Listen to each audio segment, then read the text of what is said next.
ಇಚ್ಛಾಶಕ್ತಿಯೇ ಸಾಧನೆಗೆ ಮುನ್ನಡಿ. ಸಂಕಲ್ಪ ಮತ್ತು ಶ್ರಮದ ಸಮ್ಮಿಲನವೇ ಈ ಒಂದು ಪ್ರಗತಿಯ ಹೆಜ್ಜೆ.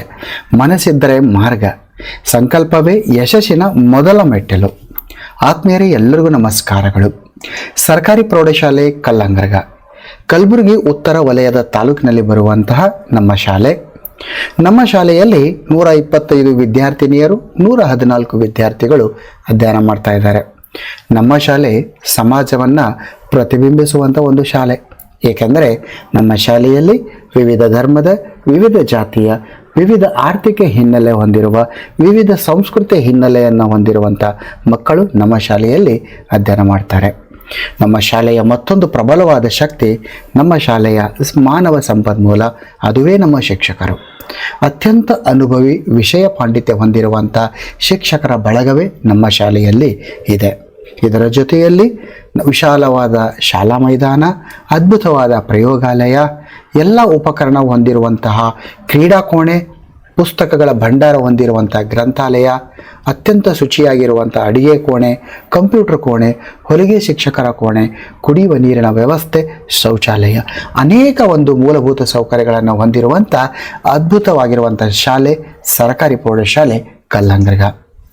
ಸ್ನೇಹಿತರೆ, ಈ ಮುಂಜಾನೆಯ ಪ್ರಾರ್ಥನೆಯ ಅವಧಿಯ ಚಟುವಟಿಕೆಗಳು ನಮ್ಮ ಶಾಲೆಯಲ್ಲಿ ಪ್ರಾರಂಭವಾದ ಮೇಲೆ ಈ ಗಣಿತ ಇರ್ಬೋದು, ವಿಜ್ಞಾನ ಇರ್ಬೋದು, ಭೂಗೋಳ, ರಾಜ್ಯಶಾಸ್ತ್ರ ಇರ್ಬೋದು, ಸಂಸ್ಕೃತಿ, ಭಾಷೆ, ವಿವಿಧ ವಿಷಯಗಳ ಮೇಲೆ ಎಲ್ಲ ವಿದ್ಯಾರ್ಥಿಗಳು ಆ ಒಂದು ವಿಷಯಗಳ ಮೇಲೆ ವಿಷಯವನ್ನು ಪಡೆದುಕೊಂಡು ಅದನ್ನು ಸಂವಹನ ಕೌಶಲ್ಯವನ್ನು ಬಳಸಿಕೊಂಡು ಪ್ರತಿನಿತ್ಯ ಮುಂಜಾನೆ ಪ್ರಾರ್ಥನೆ ಅವಧಿಯಲ್ಲಿ ಮಂಡನೆ ಮಾಡುತ್ತಾ ಸಾಗಿರುವಂಥದ್ದು ಒಂದು ಅದ್ಭುತವಾಗಿರುವಂಥ ಪಯಣ ಅಂತ ಹೇಳ್ಬೋದು.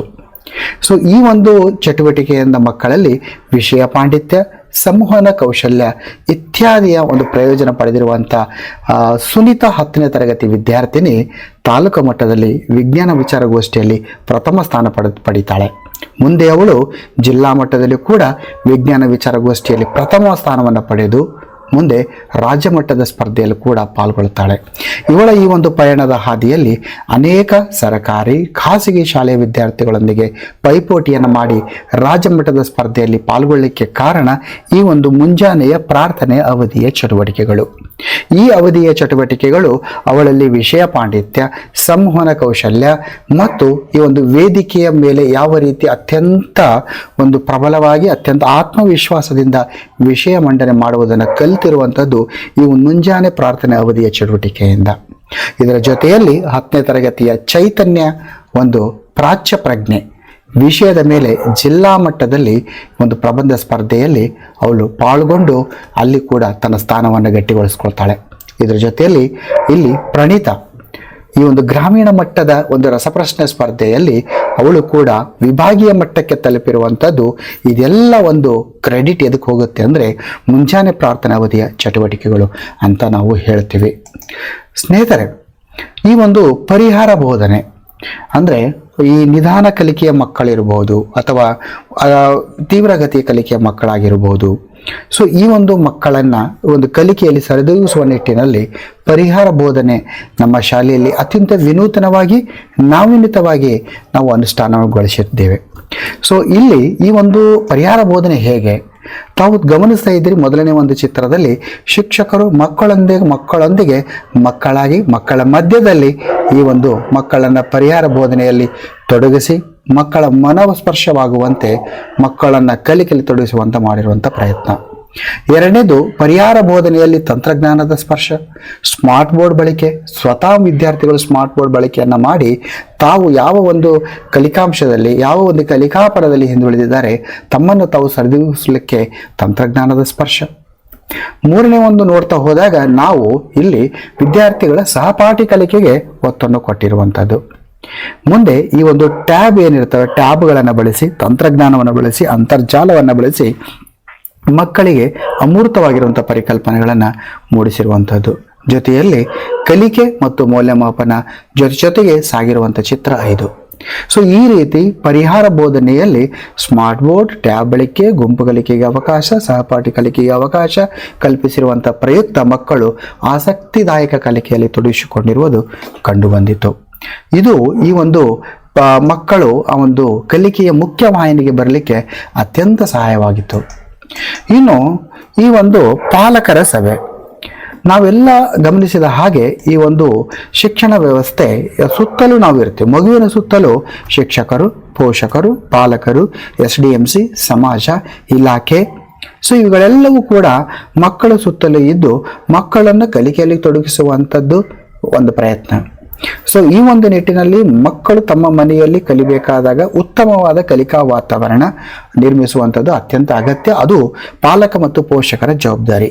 ಇದನ್ನು ಮನಗಂಡು ನಾವು ಈ ಒಂದು ಪಾಲಕರ ಸಭೆಯನ್ನು ನಿಯಮಿತವಾಗಿ ಆಯೋಜನೆಯನ್ನ ಮಾಡಿದ್ದು. ಸೊ ಸ್ನೇಹಿತರೆ, ಈ ಒಂದು ಪಾಲಕರ ಒಂದು ಸಭೆ ಮಾಡುವಾಗ ನಾವು ಸ್ಥಳ ಆಯ್ಕೆಯು ಕೂಡ ಅತ್ಯಂತ ನಾವೀನ್ಯತೆಯಿಂದ ಕೂಡಿತ್ತು. ತಾವು ಗಮನಿಸ್ತಾ ಇದ್ದೀರಿ, ಮೊದಲನೇ ಸಭೆಗಳ ಚಿತ್ರಗಳಲ್ಲಿ ಗಮನಿಸ್ತಾ ಹೋದಾಗ ಒಂದು ಕಂಪ್ಯೂಟರ್ ಕೋಣೆಯಲ್ಲಿ ಆ ಸಭೆಯನ್ನ ನಾವು ಆಯೋಜನೆ ಮಾಡಿ ನಮ್ಮ ಶಾಲೆಯಲ್ಲಿ ಮಕ್ಕಳಿಗೆ ತಾಂತ್ರಿಕ ಶಿಕ್ಷಣ ಯಾವ ರೀತಿ ಕೊಡ್ತಾ ಇದ್ದೀವಿ, ಏನೆಲ್ಲ ಸೌಲಭ್ಯಗಳಿದೆ, ಮಕ್ಕಳು ಪಾಲಕರು ಅದನ್ನು ಕಣ್ಣಾರೆಯಾಗಿ ನೋಡುವಂಥದ್ದು, ಅದನ್ನ ಆ ಕೋಣೆಯಲ್ಲಿ ಕುಳಿತುಕೊಂಡು ಸಭೆಯಲ್ಲಿ ಪಾಲ್ಗೊಳ್ಳುವುದ್ರ ಮುಖಾಂತರ ಅದನ್ನ ಅನುಭವಿಸುವಂತ ಒಂದು ವಾತಾವರಣವನ್ನ ನಿರ್ಮಾಣವನ್ನ ಮಾಡಿದ್ವಿ. ಆಮೇಲೆ ಈ ಒಂದು ಮಕ್ಕಳ ದಿನಾಚರಣೆಯನ್ನ ಪಾಲಕರೊಂದಿಗೆ ಆಚರಣೆ ಮಾಡಿರುವಂಥದ್ದು ಅತ್ಯಂತ ಸೊಗಸಾಗಿತ್ತು. ಇನ್ನು ಮಕ್ಕಳು, ಪಾಲಕರು, ಶಿಕ್ಷಕರು ಜೊತೆಗೂಡಿ ಈ ಒಂದು ಶೈಕ್ಷಣಿಕ ಪ್ರಗತಿಯ ಬಗ್ಗೆ ಚರ್ಚೆ. ಈ ಎಲ್ಲ ಒಂದು ಪ್ರತಿಶೀಲತವಾಗಿ ಏನಾಯಿತು ಅಂದರೆ, ಇಲ್ಲಿ ಪಾಲಕರು ಕೂಡ ಮಕ್ಕಳಿಗೆ ತಮ್ಮ ಮನೆಯಲ್ಲಿ ಕಲಿಕಾ ವಾತಾವರಣವನ್ನು ನಿರ್ಮಾಣ ಮಾಡಿ ಮಕ್ಕಳನ್ನು ಕಲಿಕೆಯಲ್ಲಿ ತೊಡಗಿಸುವಂತೆ ಮನ ಪರಿವರ್ತನೆ ಆಗಿರುವಂಥದ್ದು ಒಂದು ಯಶೋಗಾಥೆ. ಸ್ನೇಹಿತರೆ, ಈ ಒಂದು ಪಾಲಕರ ಸಭೆ ಆದ ನಂತರ ನಮ್ಮ ಶಾಲೆಯಲ್ಲಿ ಒಂದು ನಾವೀನ್ಯತವಾಗಿರುವಂಥ ಒಂದಿಷ್ಟು ಚಟುವಟಿಕೆಯನ್ನು ನಾವು ಹಮ್ಮಿಕೊಂಡಿದ್ದೇವೆ. ನಾವು ಒಂದು ಗಮನಿಸಿದಾಗ ನಮ್ಮ ಶಾಲೆಯಲ್ಲಿ ಮಕ್ಕಳು ಮುಂಜಾನೆ 10 ಗಂಟೆಯಿಂದ ಎಷ್ಟು ಗಂಟೆ? ಮುಂಜಾನೆ 10 ಗಂಟೆಯಿಂದ 4:30 ನಮ್ಮ ಶಾಲೆಯಲ್ಲಿ ಇರ್ತಾರೆ.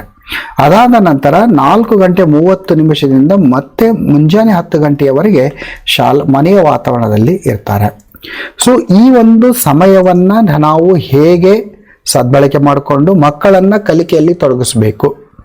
ಸೊ ಆ ಒಂದು ನಿಟ್ಟಿನಲ್ಲಿ ನಾವು ಕೈಗೊಂಡಿರುವಂತಹ ಒಂದು ಯೋಜನೆ ಅಂದರೆ ಈ ಕಂಟೆಂಟ್ ತಯಾರಿಕೆ.